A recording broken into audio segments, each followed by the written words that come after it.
Too Much Information is a production of iHeart Radio.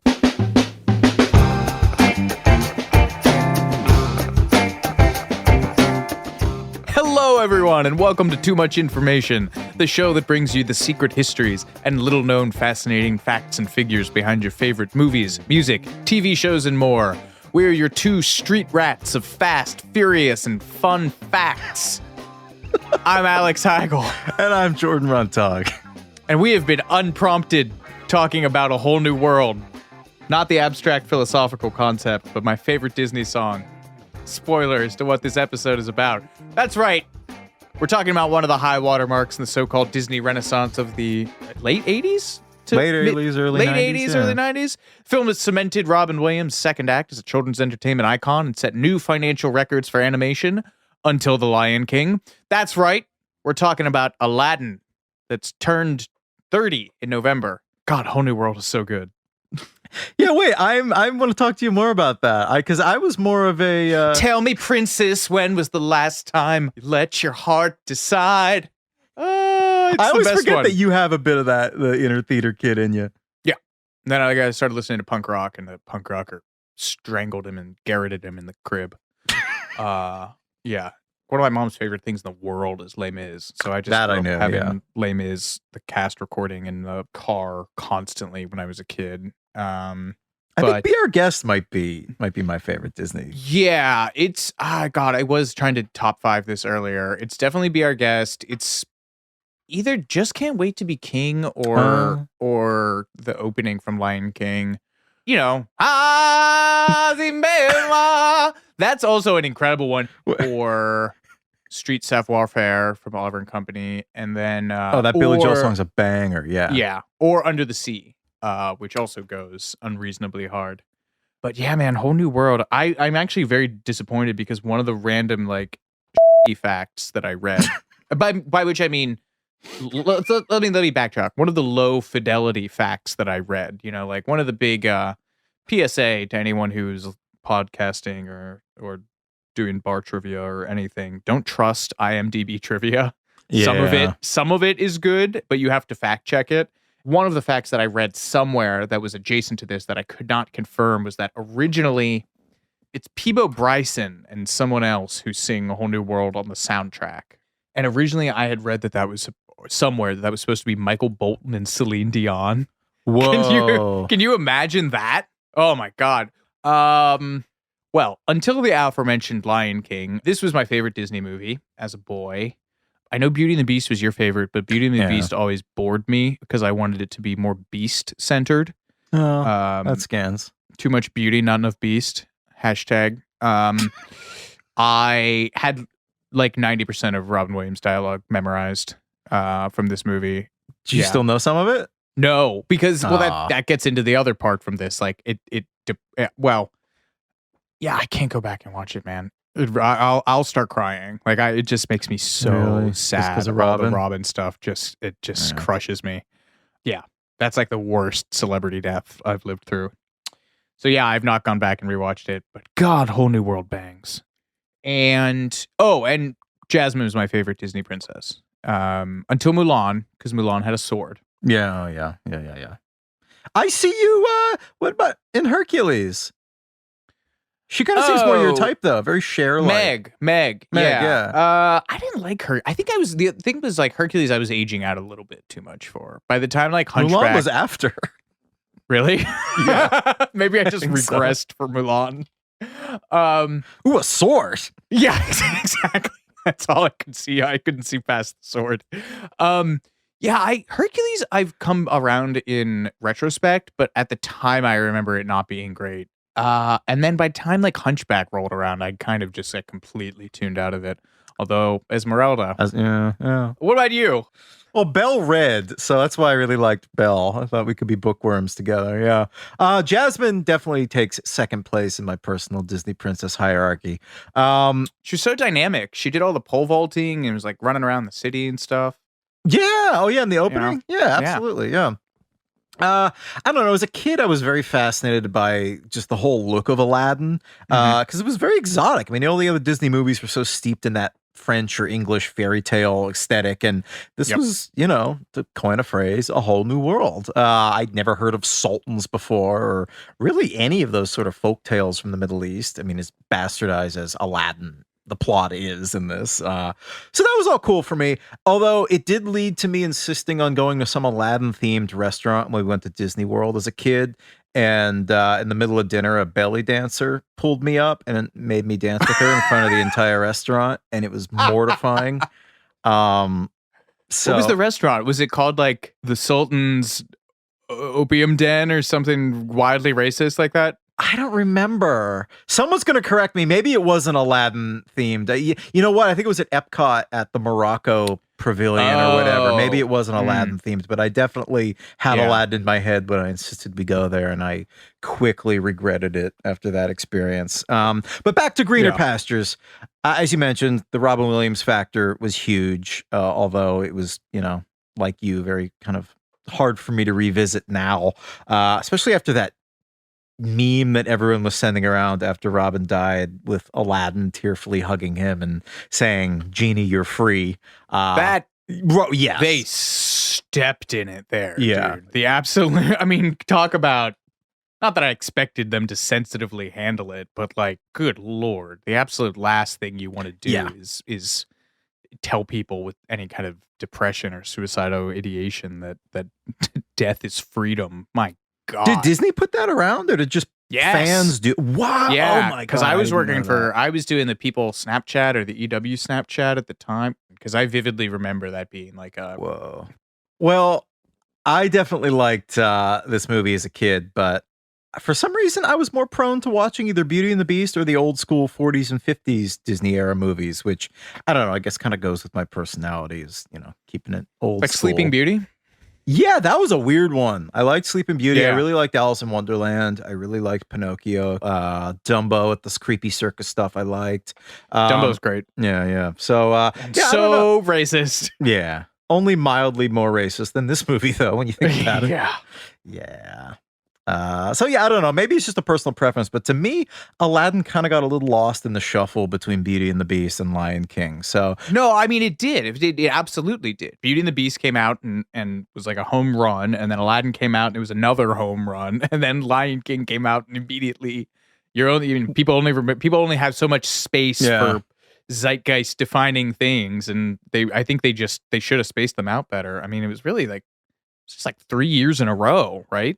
91 was Beauty and the Beast, 92 was Aladdin. I think Lion King was 94, I think. Yeah.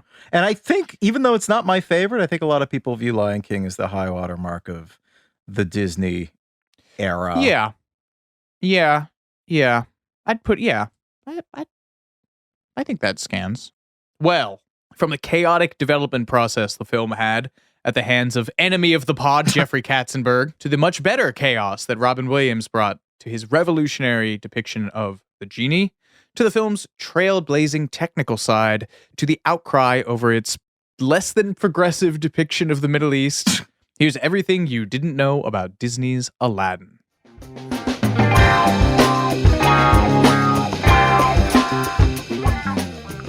The story of Aladdin begins with Disney A-Team lyricist Howard Ashman.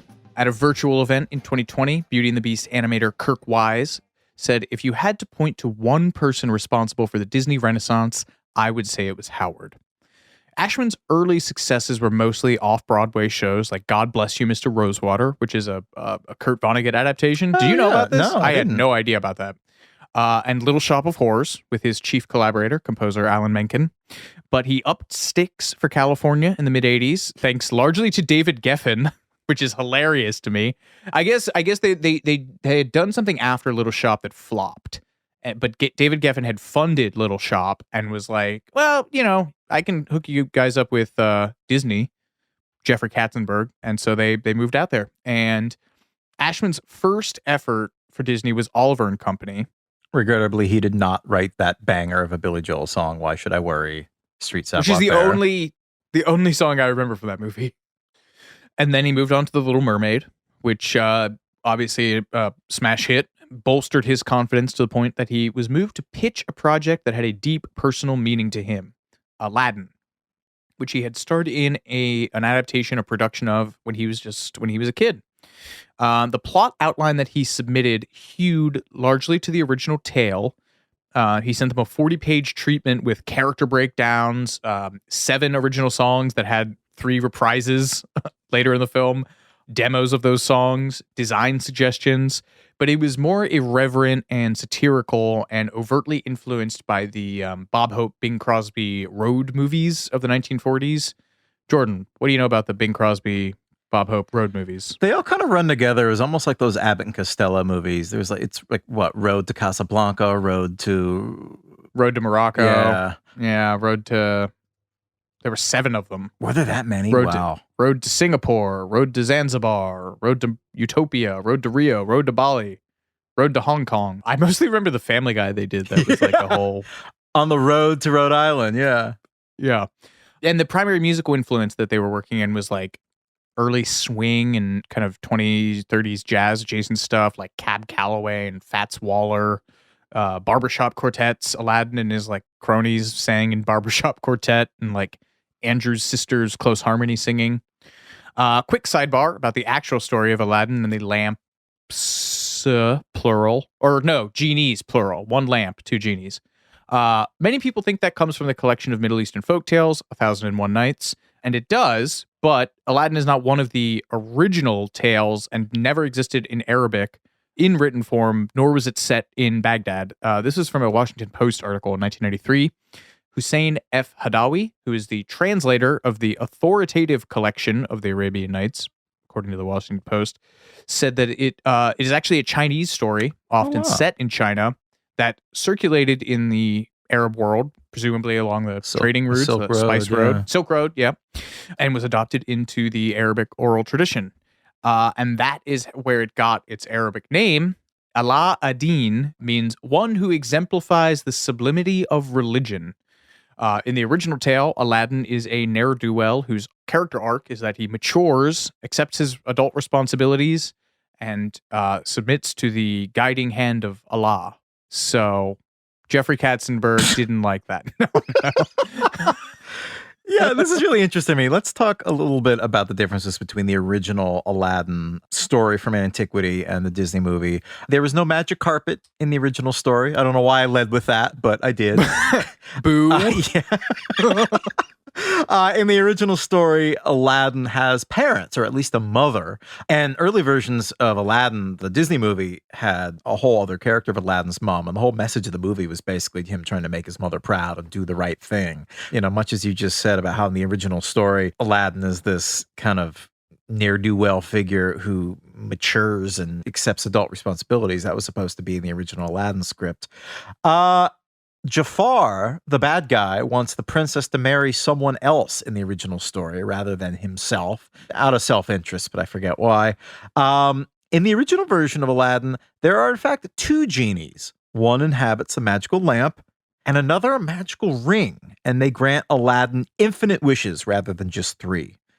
And also in the original, there's no desire on the part of either of the genies to be free. That's supposedly an American value that was projected onto this character when Disney took over. But Disney's main villain is Jafar, but in the original text, there are 3 villains. The first is an evil magician from Africa who poses as Aladdin's long-lost uncle in order to trick him into retrieving the lamp. The second enemy is the magician's more evil brother, a more evil brother.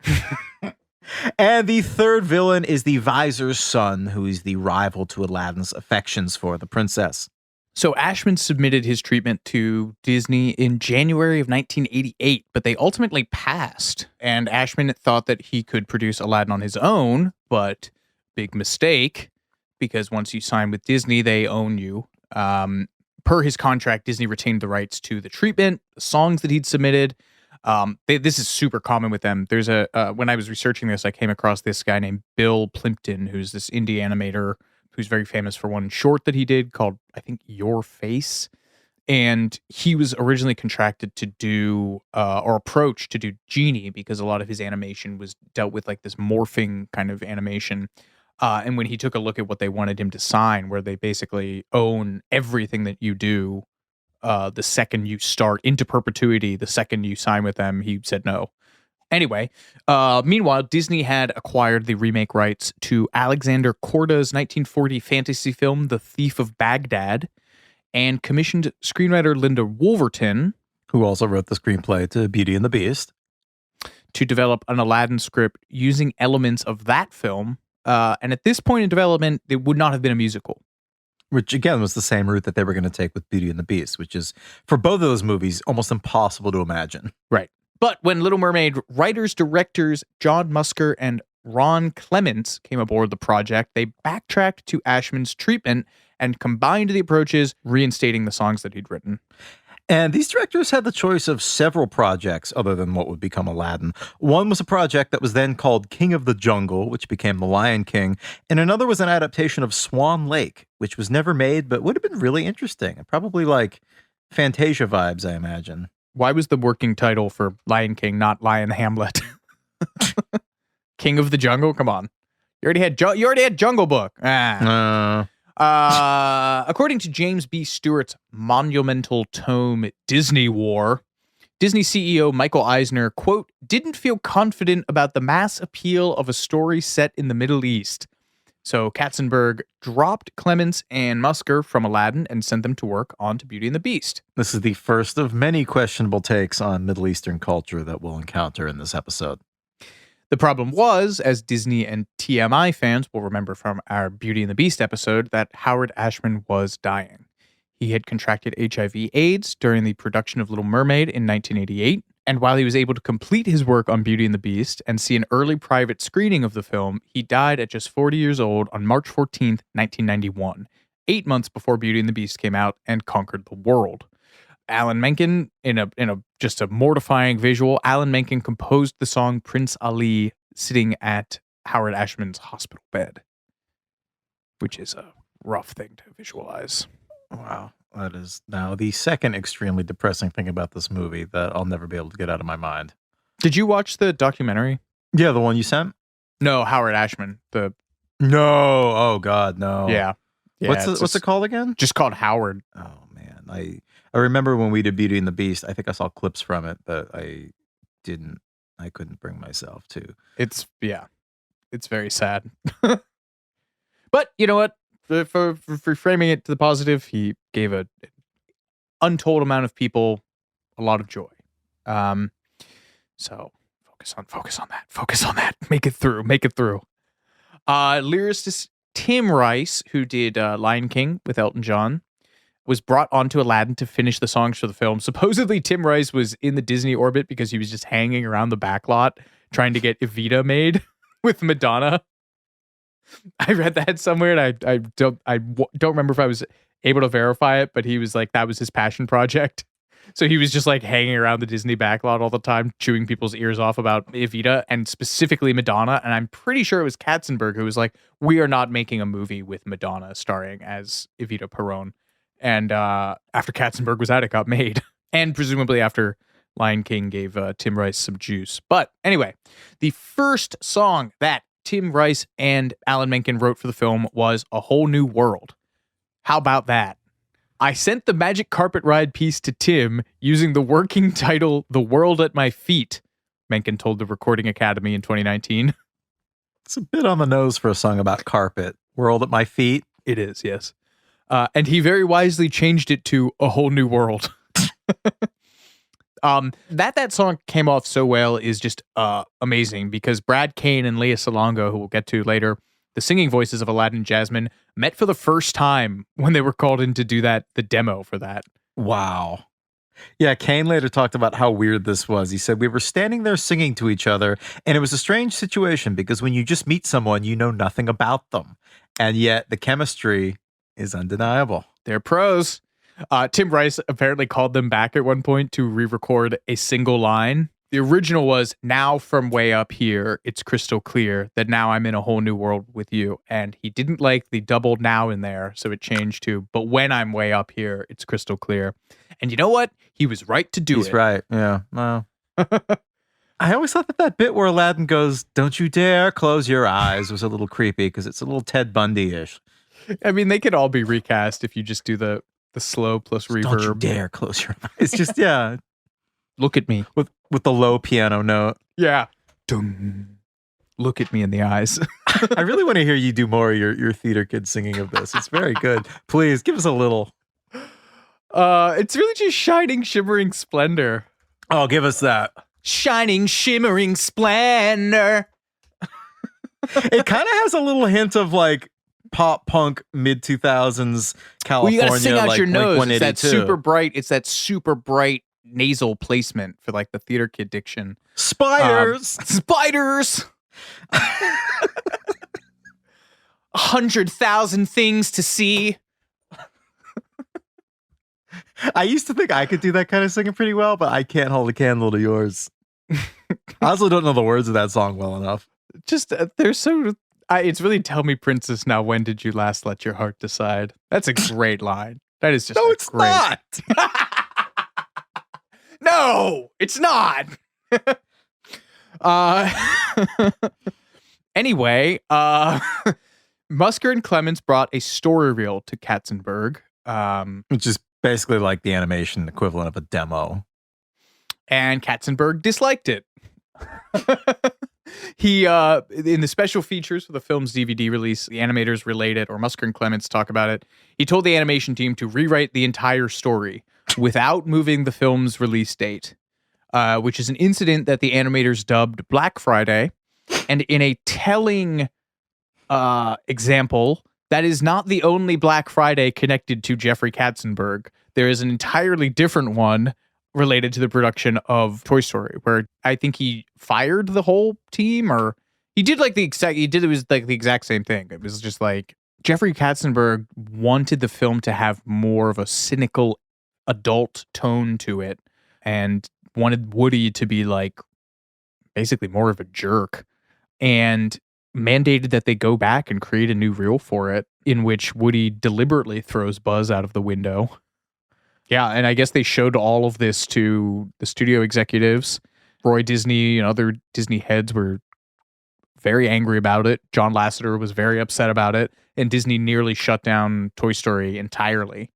So, Jeffrey Katzenberg in Black Friday 2, Toy Story. Well, the Aladdin team were really worried that Disney was going to shut down Aladdin too, because according to producer Amy Pell, no one really cared for Aladdin in this early stage. It was really not well received.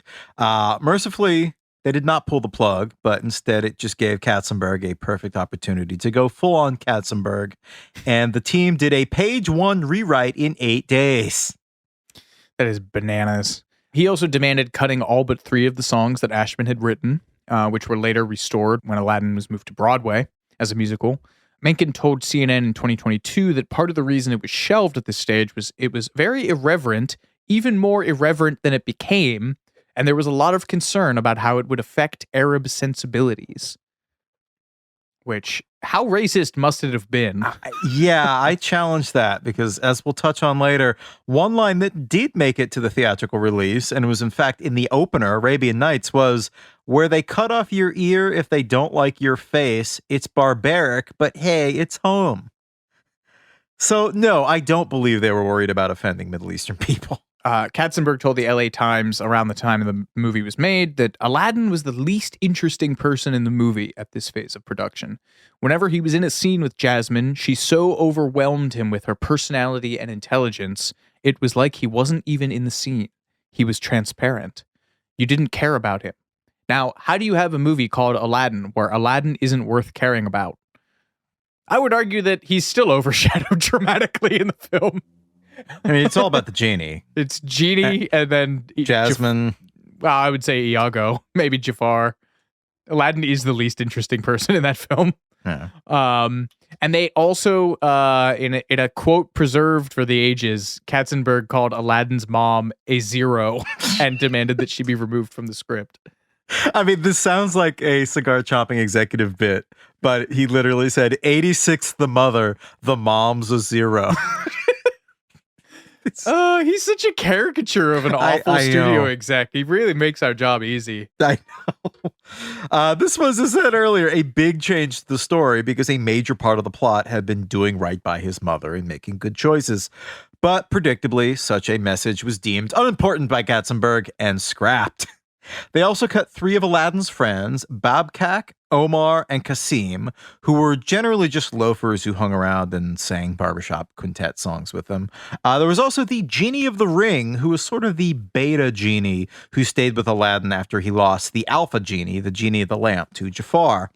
And the loss of these characters also meant the loss of their songs. And one of the many songs that was cut from Aladdin at this point was a song that he sang to his mother called Proud of Your Boy, which, obviously got axed when they lost that character.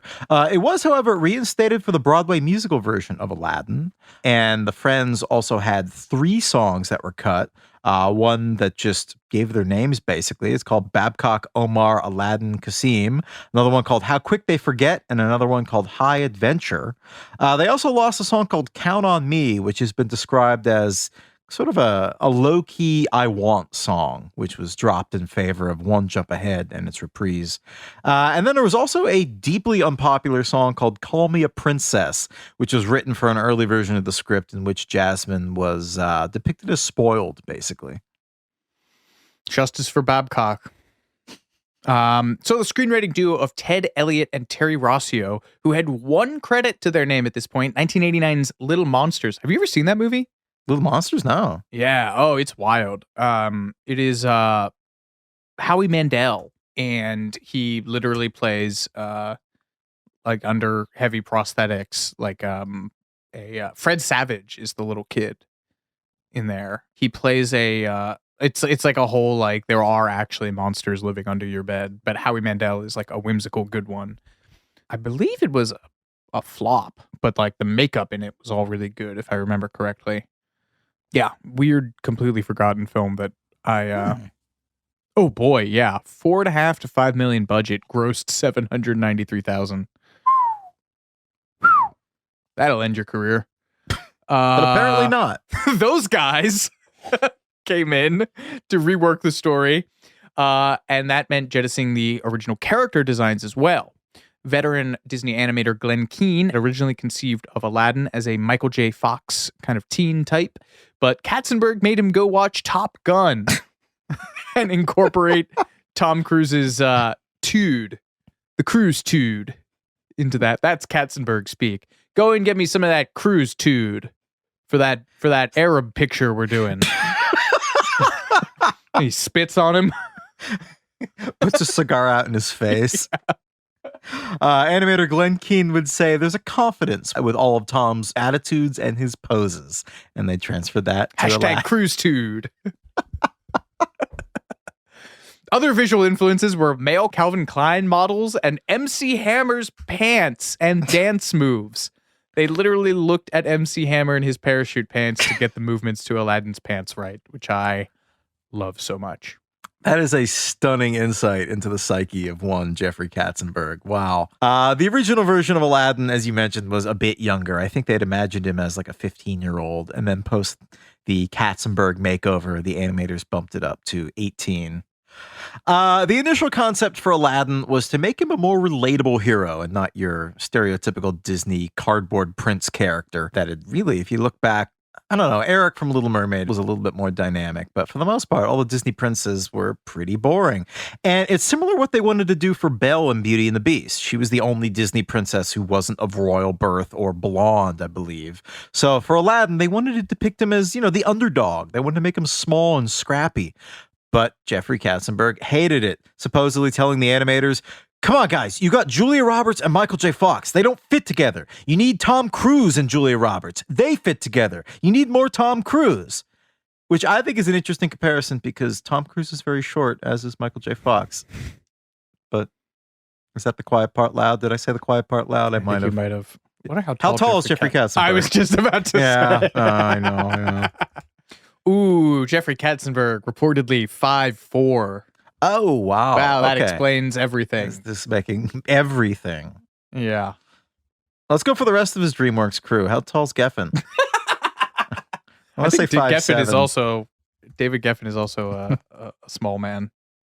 I want to say 5'7". Wow, nailed it. Yeah, see? You know that I met Jeffrey Katzenberg briefly as a kid, right? Did I tell you this? Or maybe part of your studio, part of your when you're bumming around the studios, Trying to get your version of Evita made. Oh, boy. Che Guevara, the musical. Age 8. Michael J. Fox is Fidel.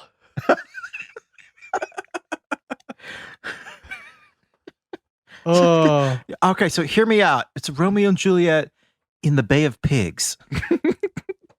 Conversational dead end there. Just let that one die. By October of 1991, they had a script in place that Katzenberg was okay with. They pitched him, and he supposedly said, "Fine, we'll go with that," which is very James Cameron-esque of him. All right, we'll do that. Let's go again.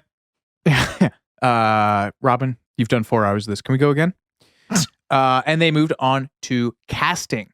But the redesign of Aladdin had come so late into production that there are some frames of the film, like in A Friend Like Me, where you can see like his like scrawnier Michael J. Fox frame, which is funny. And I found this amusing. Alan Menken told Collider in 2017 that he doesn't think Genie sings the song A Friend Like Me to everyone who opens the lamp. It's not his standard welcoming song. He just did that for Aladdin. Good. I approve of that.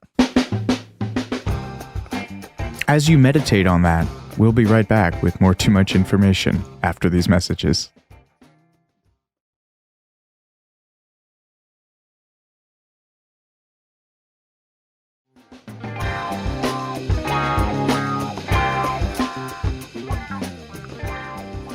Cast grab bag before we get to the big one. And you know who the big one is. Scott Wanger? Scott Wanger?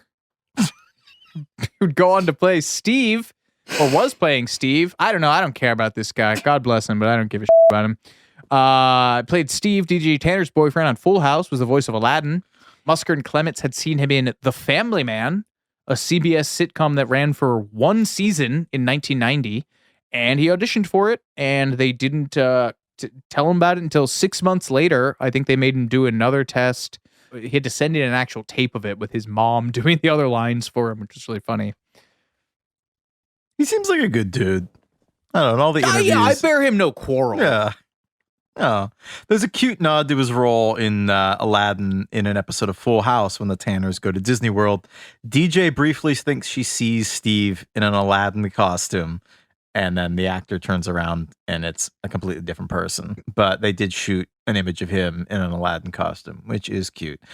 He was a very enthusiastic voiceover artist. He later said, "I really got into it while I was recording. I'd have to take off my watch and my shirt. I'd get really wild."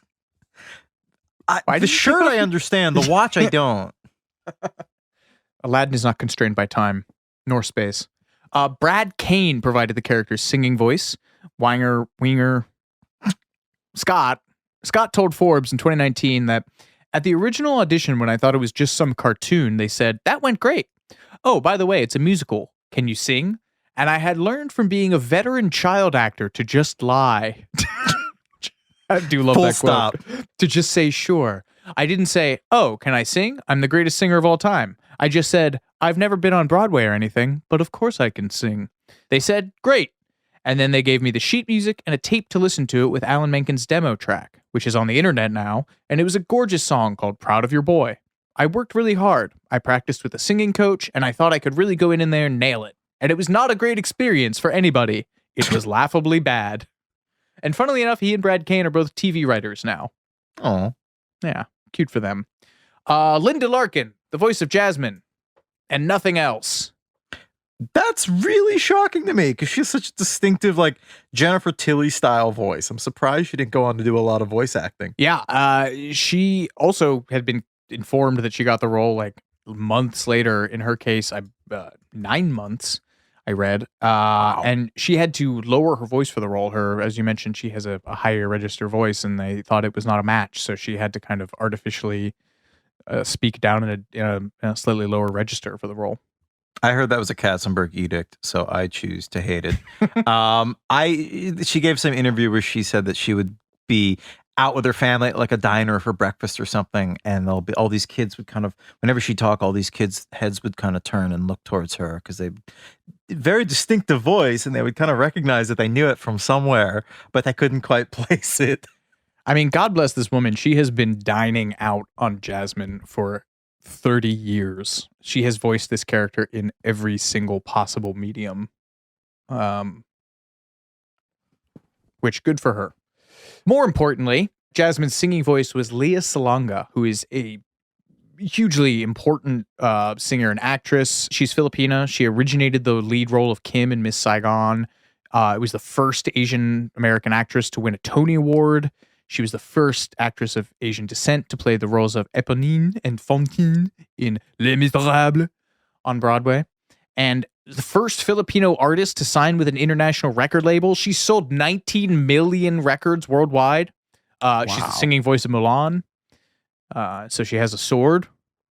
They give them swords, right? Like when they sing. I choose to believe that. Well, they gave the guy who did Jafar a parrot to like have in the booth with him. So the least they can do is give her a sword. Jasmine originally did not have a song in the film since her "I'm a Spoiled Brat" song was cut when they changed the character, thankfully, and A Whole New World was added when Tim Rice came onto the project. So when Larkin was cast, she told Forbes, "The fact that Jasmine didn't have a song at that time really opened up the opportunity for me to voice this character. And when they added the song and told me about it, my heart fell. I thought, well, that's the end of me doing Jasmine. Now they're going to know I don't sing, and there's never been an actress who didn't sing in a musical version of a Disney animated film. So it's over." And Disney told her, "You know what? We're going to find a singer. Don't worry about it. We are committed to your speaking voice." Yeah, I didn't realize that Aladdin was such a turning point for Disney movies using non-singers. Apparently, when the producers built the movie around Robin Williams, they really wanted to get vocal performers who could hold their own against Robin as an actor. So the singing component was deemed not quite as crucial. And we'll get more into this in a moment, but it's hard to recall a time when doing voiceover work for cartoons, even of like Disney caliber, was seen as like beneath most actors, unless they were kind of getting towards the end of their career. Voiceover work, for the most part, up to this point, was left to professional voiceover actors. And Disney had a whole stable of regulars that they'd use throughout the decades. And like just one of many examples is this guy who did the voice of Winnie the Pooh, also did the voice of the Cheshire Cat and the snake from the Jungle Book and the stork in Dumbo. It was all voiced by a guy named Sterling Holloway. But yeah, Robin Williams went a long way in changing that when he did Aladdin, which added sort of legitimacy towards animated voiceover work. And he did it in Fern Gully first. That's true. That is true. Jonathan Freeman as Jafar. He knew Ashman and Menken from the off-Broadway days. He had unsuccessfully auditioned for Little Shop of Horrors, but they liked him enough that they kept him in mind and kept mentioning him when they moved west and started working for Disney. He said in 2011 that I took part in the preliminary voice auditions for Jafar. I read the script, I sang the song, but it wasn't until my second audition that I actually got to see Andreas Deas' concept drawings for this character. And once I saw those heavy-lidded eyes, that long, narrow face, I knew Jafar was going to be something really special, a classic Disney villain. So I threw myself into that second audition and eventually won that part. Jafar took design cues from another classic Disney villain, the extremely hard to spell Maleficent. Hard to say, too.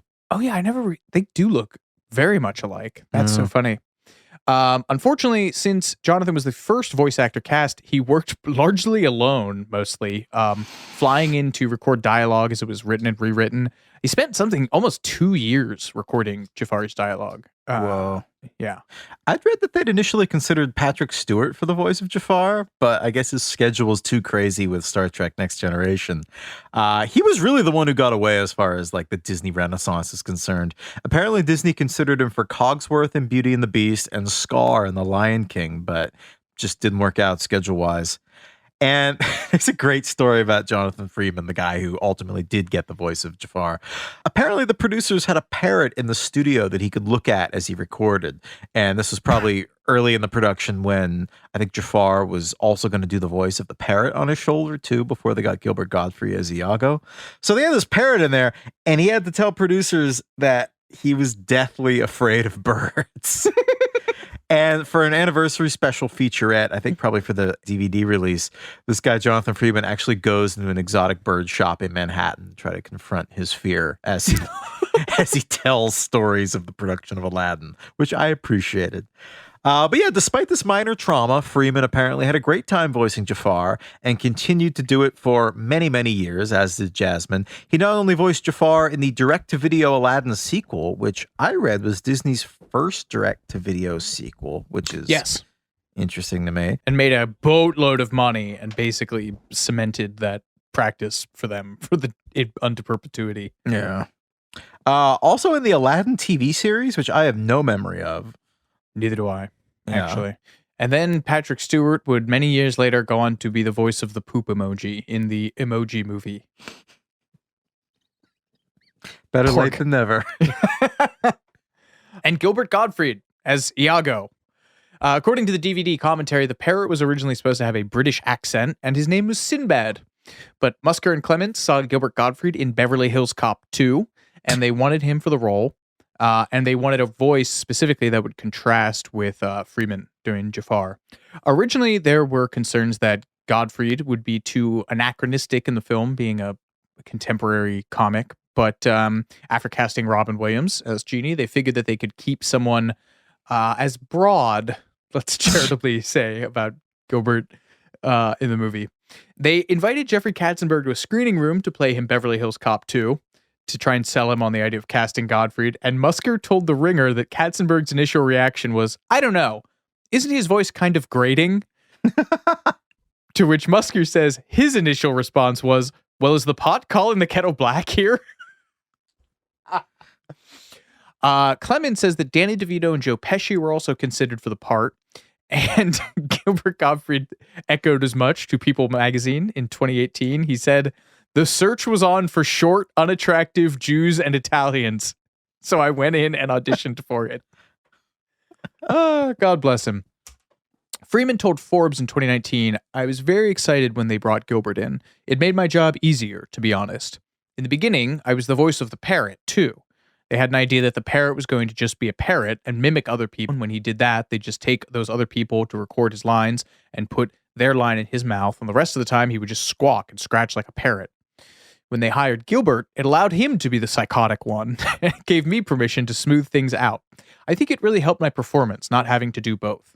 And Iago actually also influenced an aspect of the character design as well. Andreas Deha, who's the animation supervisor, told Entertainment Tonight that with the Jafar's character design, they said, we created almost a little stage for Iago with the broad shoulder pads so that the parrot can pace back and forth.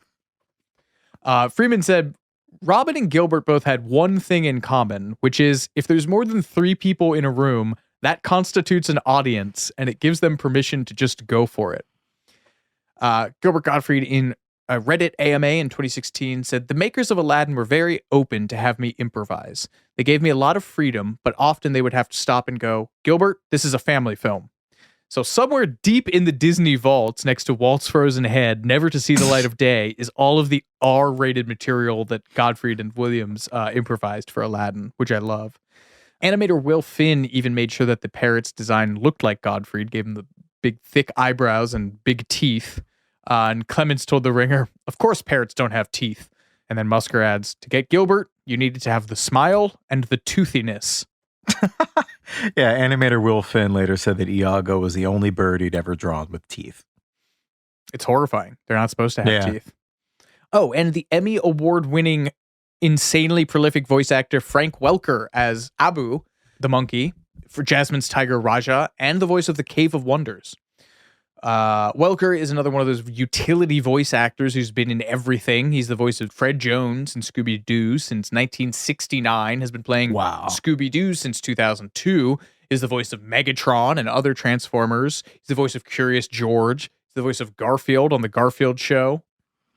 According to his Wikipedia, he holds over 860 film, television, and video game credits as of 2022, making him one of the most prolific voice actors of all time, with a total worldwide box office gross of $17.4 billion. That's thus making him the 3rd highest grossing actor of all time. That is bananas. Frank Welker studied spider monkeys at the zoo and tried to find a way for Abu to have a voice or to react. He said, in seeing what kind of monkey he was, I knew he had to kind of have a little voice, and at first there was no dialogue whatsoever. He didn't speak at all, but they wanted to give the impression that he had his own little language. I find this very funny. Welker did the voice of the monkey from Raiders of the Lost Ark. And when when Clements and Musker screened Aladdin for Steven Spielberg, his advice to them was, whenever the movie gets too gooey, cut to the monkey. It's a little free Steven Spielberg directing advice there for you. And apparently while they had him, they also apologized to him because in the scene where Aladdin gets the lamp, they copied so much of that from the scene in Raiders of the Lost Ark where Indy gets the stone idol. And it really is like almost frame for frame. And Steven Spielberg said, don't worry about it. I stole a lot of that from old television serials. And there's just one last Steven Spielberg thing tangentially connected to this. This is at Tribeca Film Festival in 2018. He said during the making of Schindler's List, because he had done Hook with Robin Williams, he said, Robin knew what I was going through. And so once a week, Robin would call me on schedule and do 15 minutes of stand-up for me over the phone. I would laugh hysterically because I had to release so much. And the way Robin is on the telephone, he'd always hang up on the loudest, best laugh you'd give him. He'd never say goodbye, just hang up on the biggest laugh. Aww. And that leads us into the most bittersweet part of this movie, which is Robin Williams. Musker and Clements created the role of Genie with Williams in mind, but other alternatives floated for the studio were John Candy, Steve Martin, Eddie Murphy, Martin Short, John Goodman, and Albert Brooks. Clements told Entertainment Tonight, right from the start, we saw the Genie as a very special character in this movie, and the concept of him being able to change form constantly was right there from the start. We wrote the script for Robin Williams from the beginning. They told the supervising animator for Genie, Eric Goldberg, to listen to Williams' stand-up albums and animate a sequence based on one of his bits that they could show to Disney and Williams to convince them. Goldberg went with Williams riffing about schizophrenia and animated Genie growing a second head rendered as Williams to argue with himself. Oh yeah, tonight let's talk about the serious subject of schizophrenia. No, it doesn't. Shut up. Let him talk. Yeah, that whole bit. Yeah. Robin totally got what kind of potential animation had in utilizing his talents, Goldberg told the LA Times in 2014.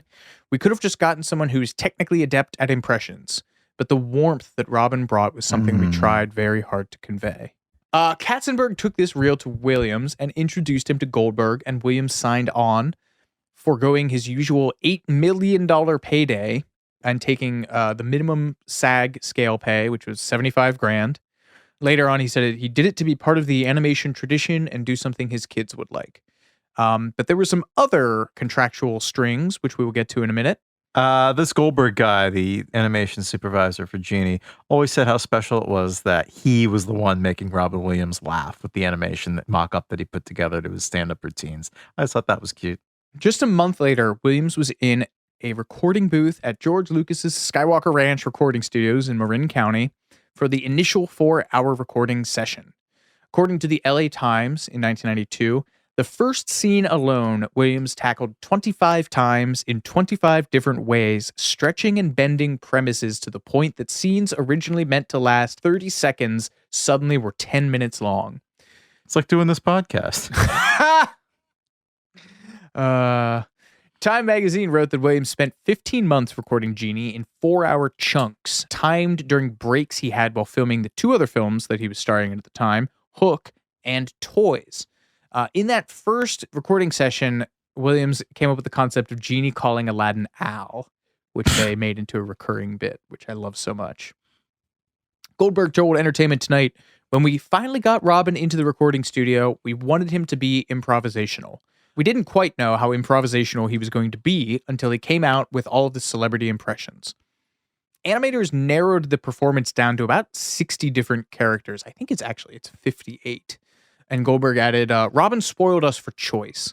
We would go in with 3 script pages and come out with about 4 hours of material.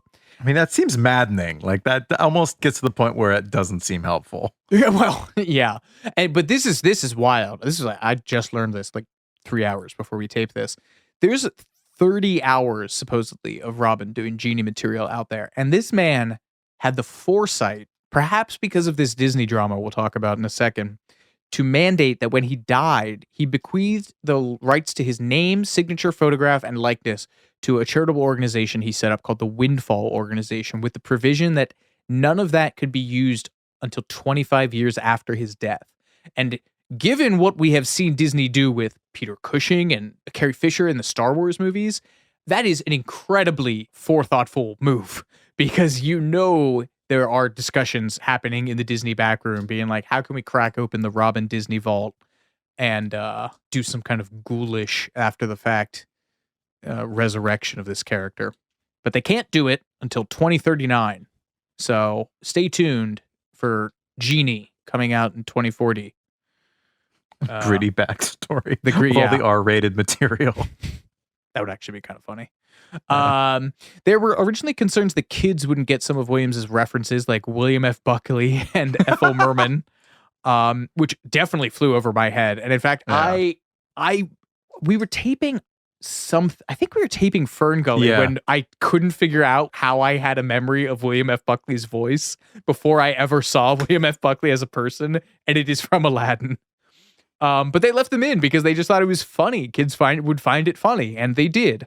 They did cut his George Bush impression because they didn't want the film to veer into politics, presumably because this was taking place during the backdrop of the Iraq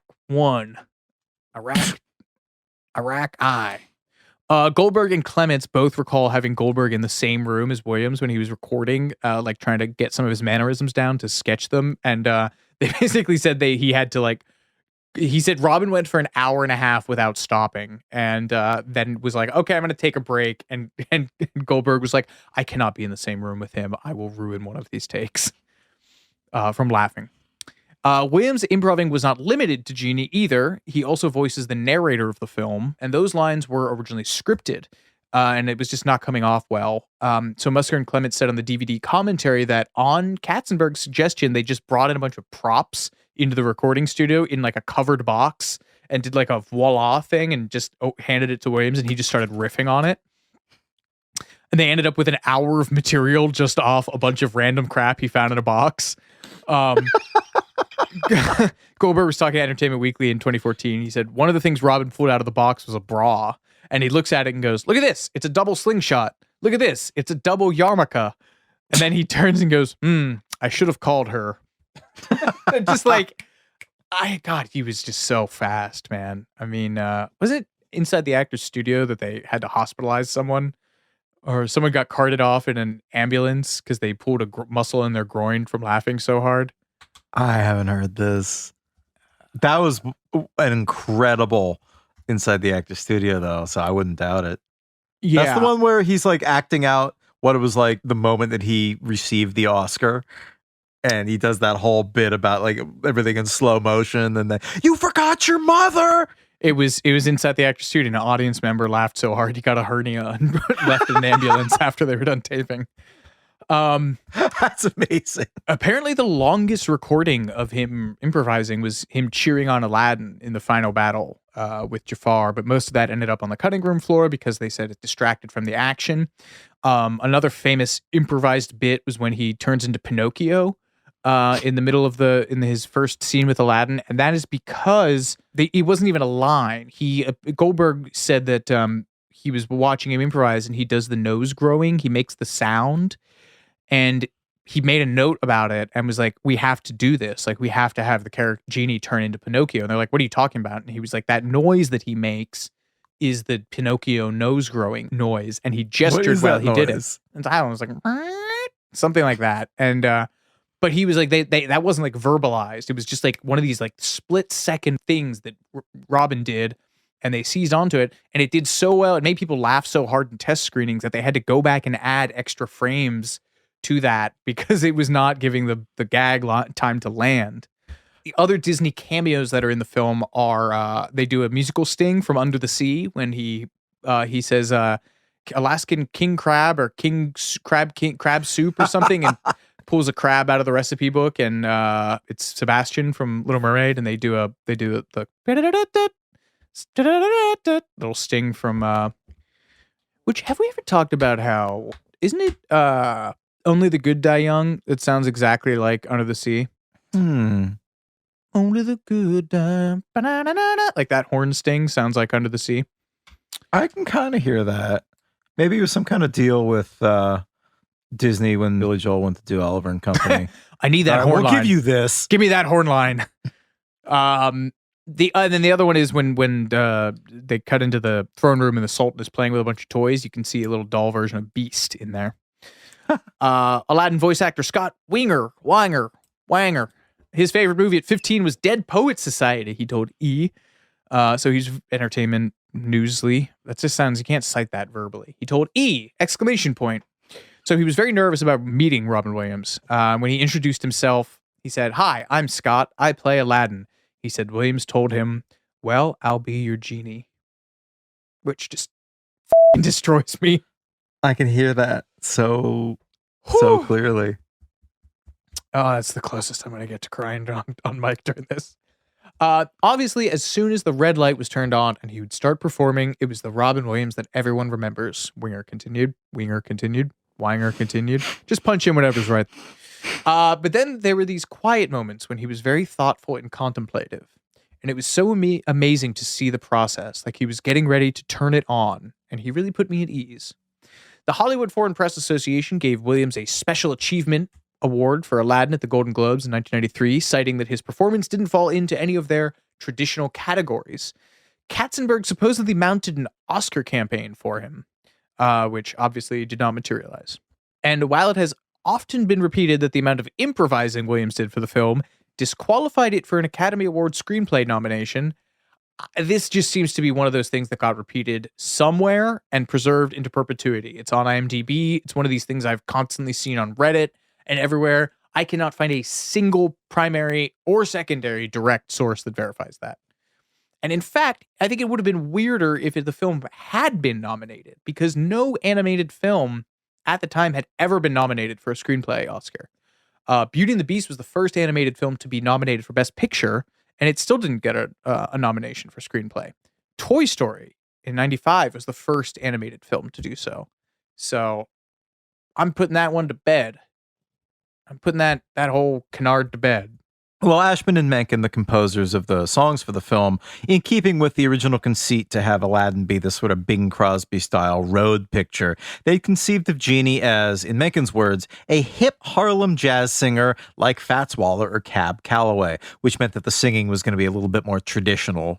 But, as you can probably imagine, this quickly changed in Robin Williams' hands.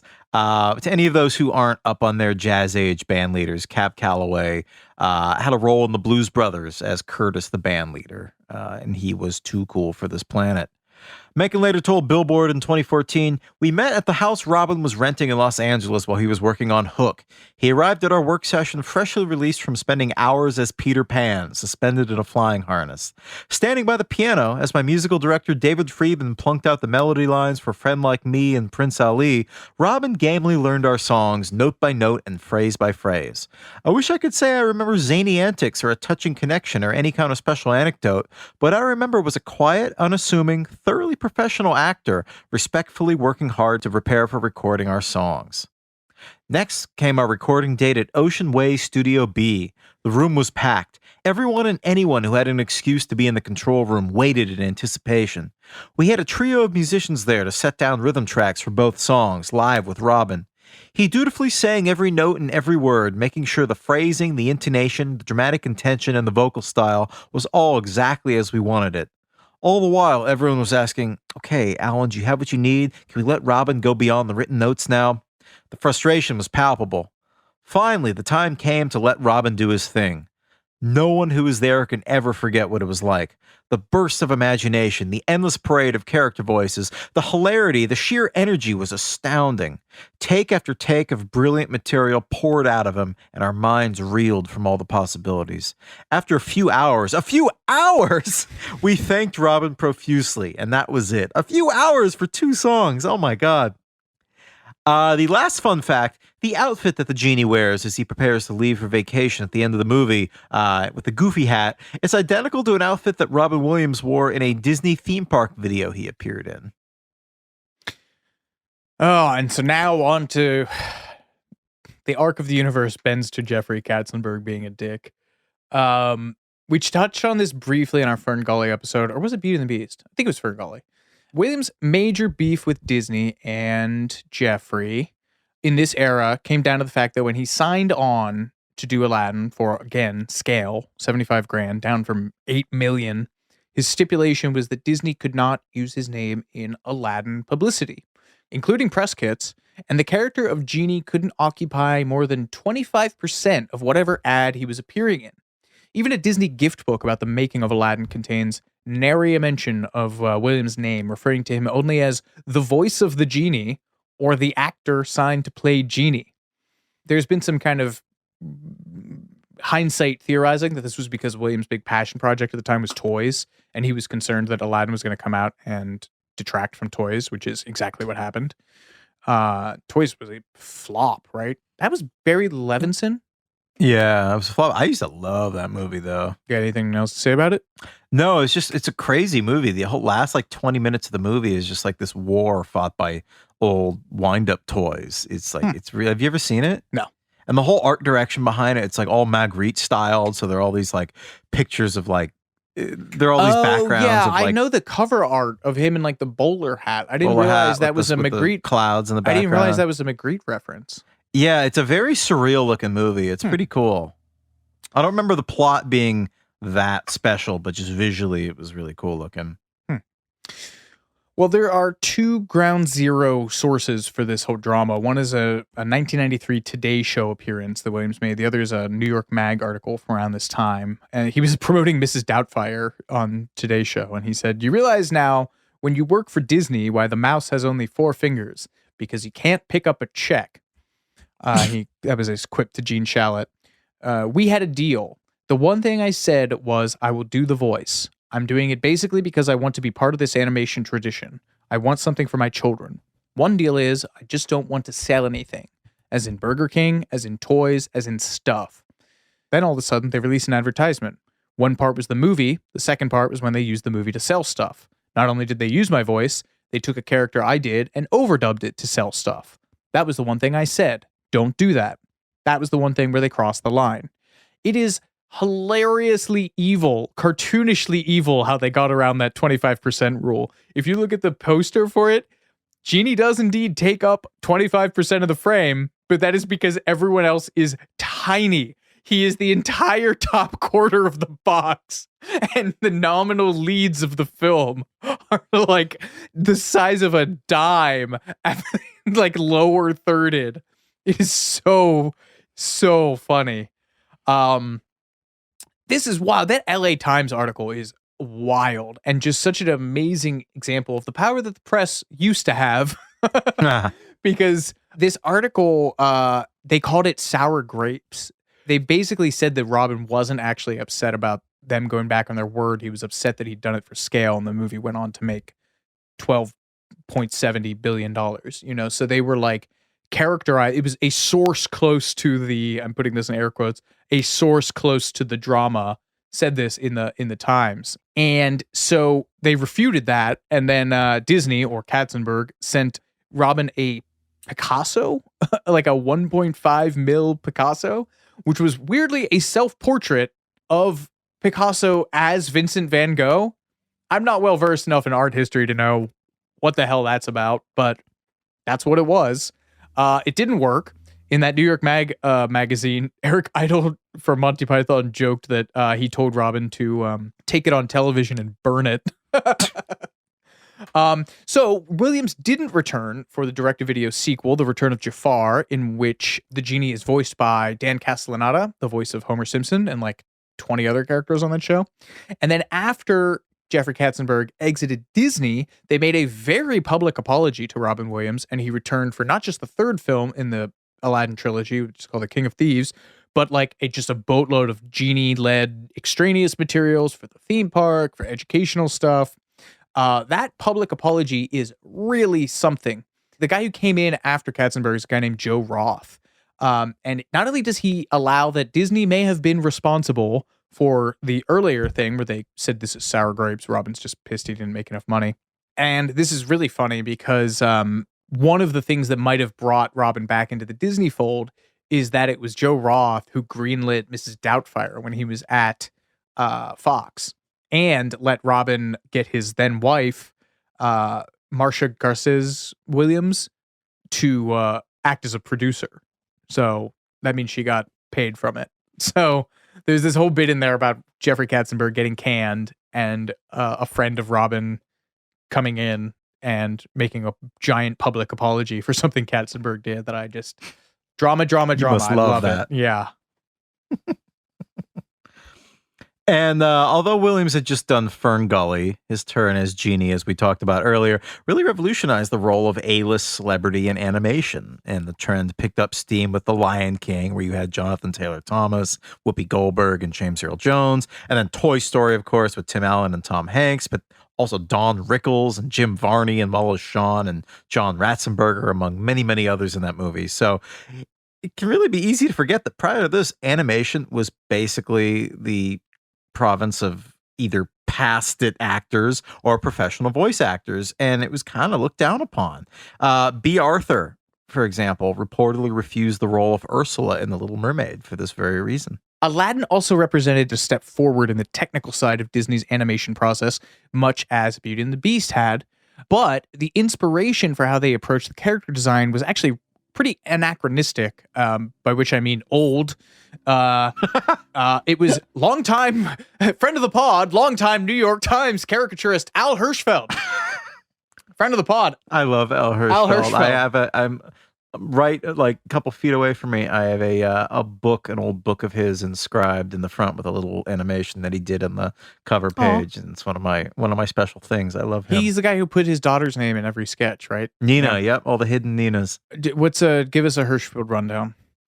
Style-wise. Style-wise, I mean, he's like if James Thurber got really into Art Deco. He's these black line drawings with these swooping lines that, I mean, it's like Art Deco caricatures, essentially. I mean, he's I knew him mostly for doing like a lot of like Broadway stars. I think it's the Al Hirschfeld Theater on Broadway. Yes. He did caricatures for the Arts and Leisure sections of the New York Times.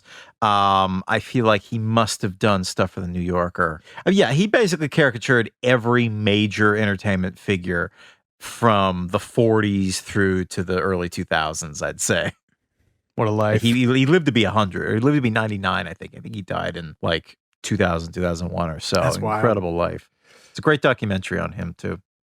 Eric Goldberg, who is Genie's supervising animator, told the LA Times in 1992, "I look on Hirschfeld's work as a pinnacle of boiling a subject down to its essence so that you get a clear, defined statement of a personality. There's also an organic quality in the way one line will flow into another. It may go along the back of a neck, down the spine, across the behind, and then down the leg, all in one single line that is very, very elegant. I wanted the Genie to have that kind of elegance." So that kind of line work, you also see in the kind of classic Persian art that they were looking at. They were looking at these Persian miniatures, they're called, like miniature books. Supervising animator Andreas Deha said, "Hirschfeld's work teaches you fluidity, appeal, and simplicity. Aladdin is composed of two interlocking triangles formed by his chest and his pants. Jasmine is sort of pear-shaped. And Jafar is basically a T, a very skinny body with these broad shoulders. I kept that T shape in mind while I was animating. Making sure it came through kept me from cluttering up the drawings." Hirschfeld, quoted in the LA Times, saw the influence of his own work most clearly in The Genie and the Flying Carpet, telling the paper, "I'm more sympathetic and understanding of the abstractions than I am of the realistic representation of human behavior." Shout out to Andreas Deha, who had a hell of a Disney villain hat trick in the 90s. He was the supervising animator for Gaston in Beauty and the Beast, Jafar, and then Scar in Lion King. Oh, so wait, he must have been the guy who spent like 6 weeks trying to nail Gaston's chest hair configuration. I believe he was. Nice. Good death goals. In animation, it's important to break your character down to the simplest basic shapes possible. It's important to break your character down. Jeffrey Katzenberg taught me that.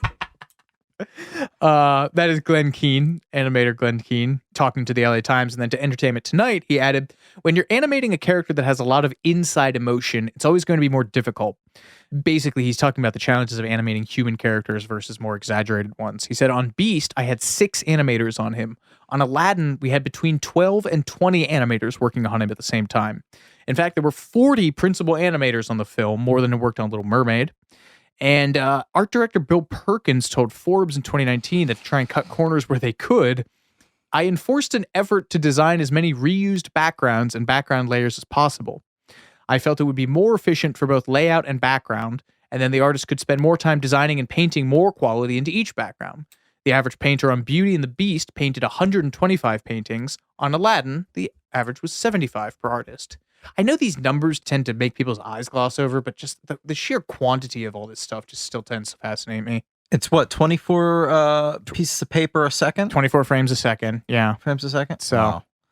Another fun statistic, to animate the frenetic Friend Like Me scene, Eric Goldberg, the Genie animation supervisor, made something in the area of 10,000 drawings. And also the Genie's applause sign at the end of that song was actually necessary. In test screenings, the audiences weren't applauding at the end of that song.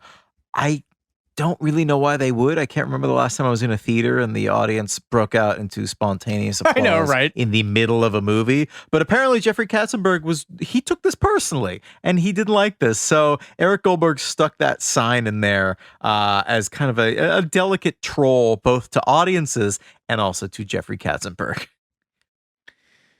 Oh boy. We're going to take a quick break, but we'll be right back with more Too Much Information in just a moment.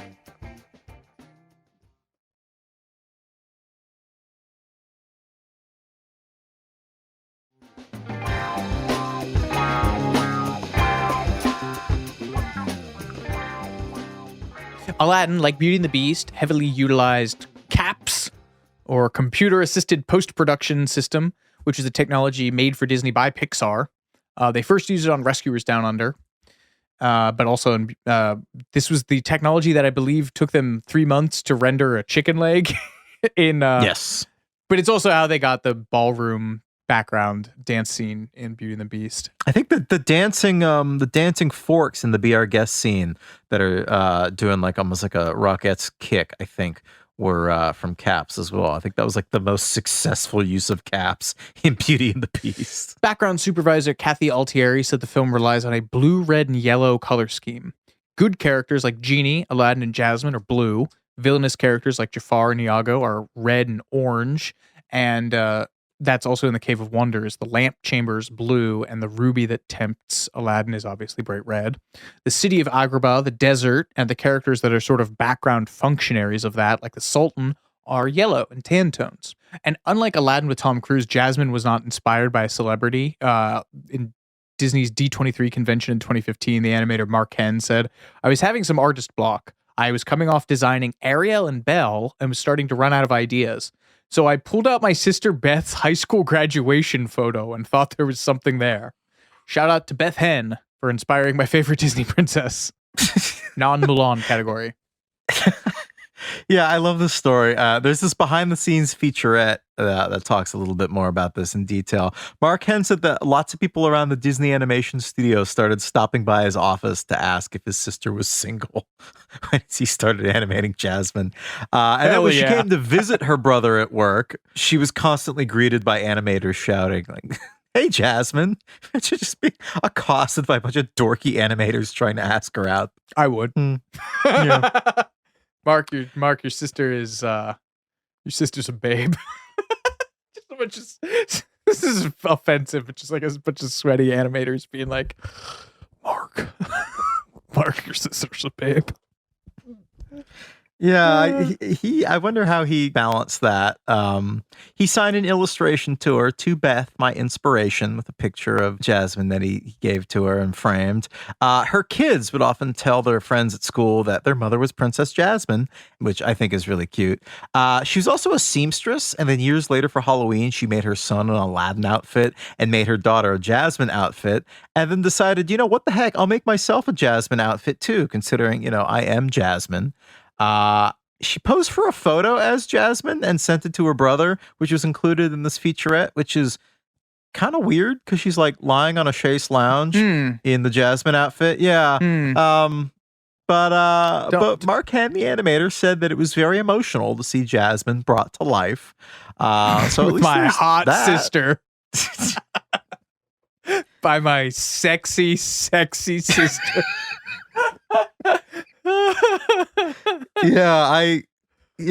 I don't know how. Yeah. And then to have to draw that over and over and over and over. To have to draw your sexy sister over. Stupid sexy sister. You mentioned the color schemes earlier. They initially considered making Jasmine's outfit pink instead of blue because it was believed that dolls in pink dresses would sell more than dolls in blue dresses, which is dumb. A similar approach was taken with Ariel dolls just before The Little Mermaid was released. I guess believing that kids didn't want redhead dolls, they made the early versions of the Ariel dolls a lot blonder. And then, of course, had discovered once the movie was released that kids wanted dolls that looked like the character. So the hair was changed back to red once the movie opened. Another bit of elegance made possible by caps is a blurring effect in which different layers of background art come in and out of focus as characters move towards or away from them, like the way that the human eye or camera lens would see them. You can actually see this stuff. Again, this is just so fascinating to me, like academically, not emotionally or anything, or artistically, because it does look kind of janky. The Cave of Wonders, like the lava wall. And basically, the way that they were doing this was hand drawing a lot of this stuff and then using caps to texture map it onto these surfaces that would ripple or move. Like they do it with the carpet. The shape of the carpet and the tassels are hand drawn, and then they mapped the design over to it and use this computer system to animate that. They spent so much time and money doing this for the carpet that Jeffrey Katzenberg started to get annoyed and called it a bunch of squiggles. Class act.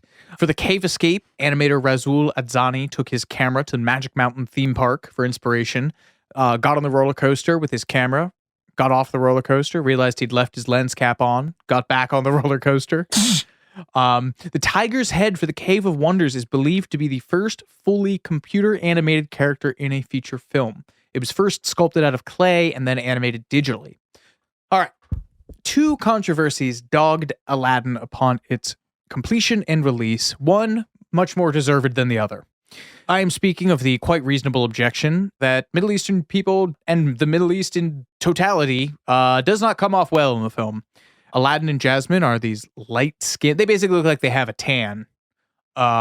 Anglicized characters, and the Sultan looks like Santa Claus, while the rest of the supporting cast and all of the villains have very coded, caricatured, Middle Eastern, quote-unquote, Arab features. Alan Menken told Entertainment Tonight, "It's so much of the Disney style to make characters very recognizable, American types, within that context." And then he said, so Aladdin and Jasmine are kind of Valley kids, as well as being these Arabian characters, which is a very telling quote. And if you need a finer point put on that, in a 1993 article about the controversy around the film, the Washington Post quoted the former spokesman for the South Bay Islamic Association, a man named Yusuf Salem, and he said, "All the bad guys have beards and large bulbous noses, sinister eyes, and heavy accents, and they're wielding swords constantly. Aladdin doesn't have a big nose. He has a small nose. He doesn't have a beard or a turban. He doesn't have an accent. What makes him nice is they've given him this American character. They've done everything but put him into a suit and tie." There was also, as you mentioned earlier, the lyric in the song Arabian Nights, which goes, "Where they cut off your ear if they don't like your face. It's barbaric, but hey, it's home." And no less a person than Casey Kasem, who is of Lebanese ancestry, told the LA Times in that article, "It's gratuitous Arab bashing. It just drives another nail into the casket of what has been a bad image for decades." Bad time to try my Casey Kasem impression? Go for it. It's gratuitous Arab bashing. It just drives another nail into the casket of what has been a bad image for decades. Of what has been a bad image for decades. If you give me 20 minutes, I could. We'll workshop this live on the air. Alan Mokiber, the president of the American Arab Anti-Discrimination Committee in Washington, wrote to Disney Studios chairman Jeffrey Katzenberg to suggest the lyrics to Arabian Nights be changed before the movie came out on home media. I think there were also complaints about a scene where a merchant threatened to cut off Jasmine's hand for taking an apple from a stand and giving it to a hungry child. In an incredibly tone-deaf response to this, that just to show how far we've come in 30 years, named spokesman for Disney, Howard Green. Shout out to Howard Green for the worst public response to this. It's certainly coming from a small minority because most people are very happy with it. All the characters are Arabs, the good guys and the bad guys, and the accents don't really connote anything. As for the song, it's talking about a different time and a different place. It's a certain license that they're taking, but it's certainly not meant to reflect on the culture of today. It's a fictitious place. That was the wind-up, and here's the pitch.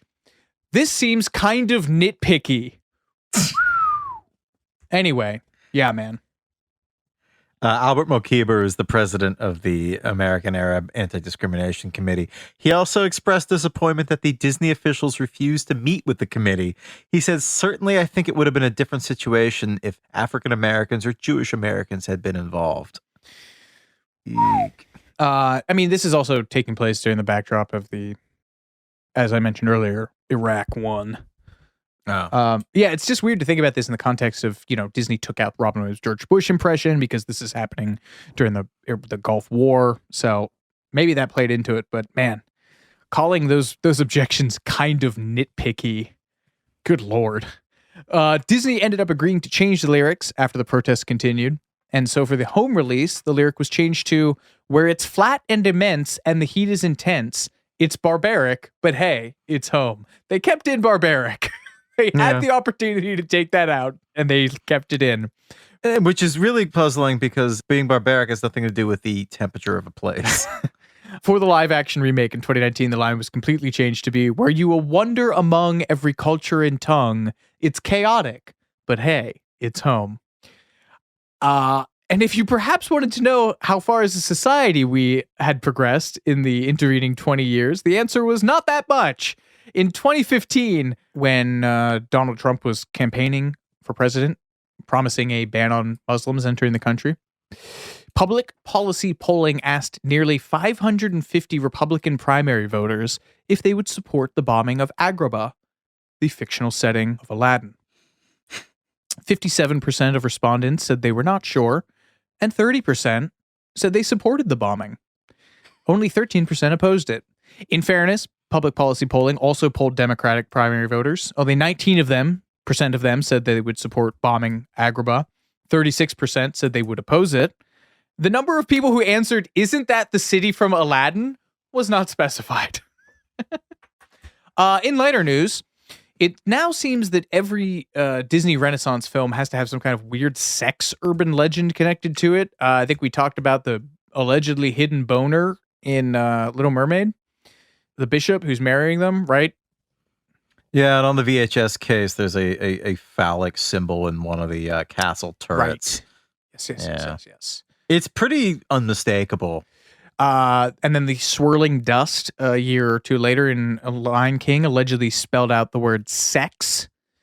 Was it the theory behind that? Was that it was actually SFX and it was a tribute to like a special effects team or something? Yeah. But having said that, this Aladdin one is weird. You can hear, supposedly you can hear in the scene when he's riding the carpet up to the balcony and he's confronted by Frank Welker as the tiger. Aladdin supposedly says, "Good teenagers take off their clothes." Or take off your clothes. Good teenagers take off your clothes. Snopes, if you go to the Snopes article about this, they have recordings of that line at different speed. And what is very bizarre about it is that you can distinctly hear a male voice that is not Aladdin's come in at the tail end of that line. So maybe there is something to this rumor. We should punch it. It's really weird. Aladdin's line as scripted is scat, good tiger, take off and go. But why this extra line is in there remains a mystery. Snopes theorized it might have just been careless audio mixing that got this outtake in there. Good teenagers take off clothes. Good teenagers take off clothes. It almost just sounds like a mistake. Yeah, but you can hear two voices on there. Yeah. That's what's so weird about it. But basically this started to pick up steam when Aladdin came out on VHS and conquered the world more than it already had. Word of mouth momentum about this line eventually caused it to get picked up in an Atlanta-based Christian entertainment magazine called Movie Guide, with the very generic name of just Movie Guide. It was printed in there, and then from that, it was brought to the attention of the American Life League, who claimed the phrase was evidence of a vast multi-picture conspiracy by Disney to hide sexual messages in their animated films. From that, places like the AP and different regional newspapers all picked up on this story, and the rest, as they say, is history. Can you sing the next topic heading? I can't. I don't know this line. Soaring, tumbling, freewheeling through an endless diamond sky. Thank you. Disney put a lot of promotional muscle behind Aladdin, and the film's trailer preceded most of their VHS releases, including 101 Dalmatians and Beauty and the Beast in 1992. And there was a ton of merch and licensing tie-ins. I remember this. The film had its wide release on November 25th, 1992, and it only took 8 weeks to surpass Beauty and the Beast as the most successful animated Disney film at the domestic box office, a record that would then be broken a few years later by The Lion King in 1994. Ultimately, Aladdin was the most successful film of 1992, which I didn't realize it did that kind of numbers. Grossed $217 million in the United States and $504 million worldwide, making it the first animated film to pass the 200 million mark in the United States and Canada, and the first film overall to do so since your beloved Terminator 2: Judgment Day. Currently, it's the third highest grossing traditionally animated feature worldwide, behind The Lion King and The Simpsons movie. One of those things is not like the other. I like The Simpsons movie. I thought it was better than it had any right to be, really. Yeah, but it doesn't have, I don't know. I think that's one of those things that was kind of memory hold, I guess. Yeah. Like if people went out and saw it in droves and then it just sort Never of talked about it disappears. again. Yeah. Yeah. The film was an equally big smash on home media, and in its first 3 days of VHS availability, it sold 10.8 million copies, setting a record for the time, and it also went on to sell 16 million units in 3 weeks, setting another record that would only be broken by The Lion King 2 years later. And the Sega Genesis video game adaptation sold 30 million units. Wow, these are insane numbers. I don't remember. I remember that game being very frustrating. I don't remember. I looked it up, and there was too much out there about it to actually address. But it was enormously successful, and I think it was one of the first, if not the first one, to have like fully traditionally animated sequences in it. Although I'm not sure that that's right. Cut that.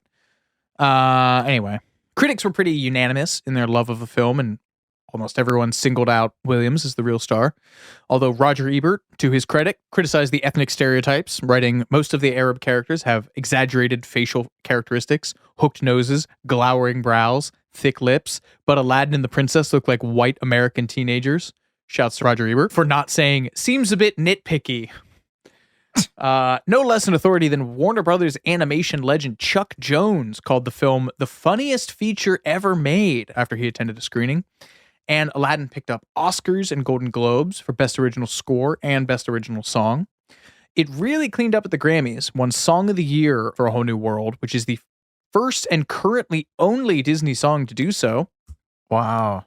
Won Best Pop Performance for the Peabo Bryson and Regina Bell version of it.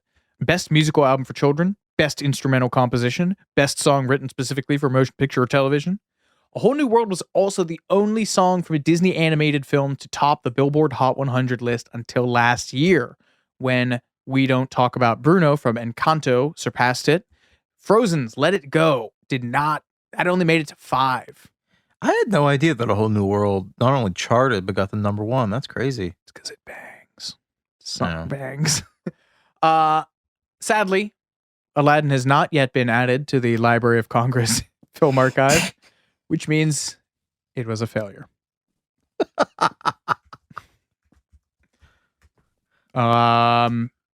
Angrily writes email to the National Congress. Memo to self, write Library of Congress. Dear haters at LOC, get bent. Sincerely, Jeffrey Katzenberg. Mail them a turd in a takeout box. Well, that is 16 pages on Aladdin. Jordan, do you have anything to say before we go out? Heigl, I think I've truly never had a friend like you to do 16 pages on Aladdin. I'd like to give the last word on Aladdin to the late writer and Disney historian John Culhane, who offered probably my favorite summation of the film, my favorite intellectualizing of the film, in the book Disney's Aladdin, The Making of the Animated Film. He wrote, In this house of the human spirit, there are many mansions. Animation lives in one of them, and currently, the characters from Aladdin are holding a celebration there. It is a celebration that harmonizes Hamlet's "What a piece of work is man, how infinite in faculty, in form and moving, how express and admirable," with Puck's "Lord, what fools these mortals be." Yet even Shakespeare never said it better than Disney's Genie. Why don't you just ruminate whilst I illuminate the possibilities?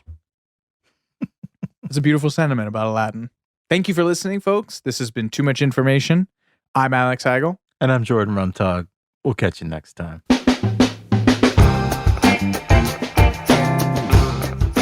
Too Much Information was a production of iHeart Radio. The show's executive producers are Noel Brown and Jordan Runtagh. The show's supervising producer is Michael Alder June. The show was researched, written, and hosted by Jordan Runtagh and Alex Heigl, with original music by Seth Applebaum and the Ghost Funk Orchestra. If you like what you heard, please subscribe and leave us a review. For more podcasts on iHeartRadio, visit the iHeartRadio app, Apple Podcasts, or wherever you listen to your favorite shows.